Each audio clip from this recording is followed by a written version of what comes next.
میری گزارش ہے کہ اگر آپ سرسری نظر سے اس کتاب کو پڑھنا چاہتے ہیں تو برائے مہربانی اس کتاب کو مت پڑھیں۔ اس میں سے آپ کو کچھ بھی حاصل نہیں ہوگا۔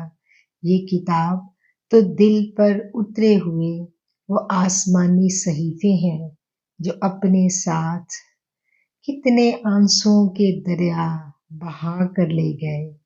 کون جانتا ہے کہ ہر تحریر لکھنے سے پہلے کتنی مرتبہ درود پاک پڑھا گیا ہوگا، کتنے گلہائے عقیدت آقا علیہ الصلوۃ والسلام کی بارگاہ اقدس میں پیش کیے ہوں گے، اور کتنی مرتبہ حضور مکرم صلی اللہ علیہ وآلہ وسلم کی محبت میں آنسو امنڈ آئے ہوں گے، اور کتنی بار ہاتھوں کی انگلیاں کپ کپائی ہوں گی۔ یہ سب کچھ تو اس عشق کے پودے کی خوشبو کا نتیجہ ہے جو جب کسی کے دل میں لگ جاتا ہے تو اس کی خوشبو سب حصار توڑ کر باہر نکل پڑتی ہے اور اپنے ارد گرد کے تمام وجود معطر کر دیتی ہے۔ شاید اسی بات کو بابا سلطان باہو نے کہا ہے، اندر بوٹی مشک مچایا تے جان پھلن تے آئی ہو۔ میرے خیال میں یہ ایسی کتاب بھی نہیں ہے جس کو ایک مرتبہ پڑھ کر آپ الماری میں رکھ دیں اور پھر بھول جائیں۔ یہ تو وہ کتاب ہے جس کا پہلا مضمون پڑھتے ہی یہ دھڑکا سا لگ جاتا ہے کہ کہیں یہ کتاب ختم نہ ہو جائے۔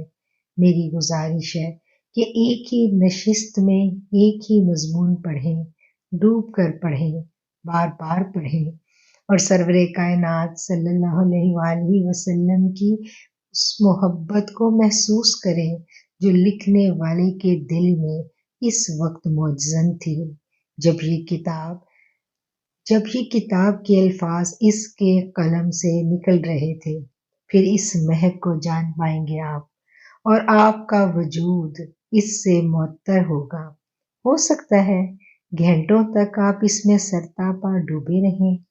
اگر آپ کے دل میں اس ذات بابرکت کی محبت کا چراغ روشن ہے تو زندگی میں جب بھی کسی مرد قلندر سے آپ کی ملاقات ہوگی، اس چراغ کی محبت کی لو کو جلا ملے گی اور آپ کا وجود سرشار ہو جائے گا، آپ کا انگ انگ اس محبت میں ڈوب جائے گا۔ یہ کتاب ایسی ہی ایک واردات قلبی ہے۔ یہ اپنے خیالات کا اظہار کیا ہے جناب ڈاکٹر احمد کبیر صاحب نے اٹلانٹا، امریکہ سے، اور یہ اس کتاب کے بیک ٹائٹل پر آپ کو لکھا ہوا ملے گا۔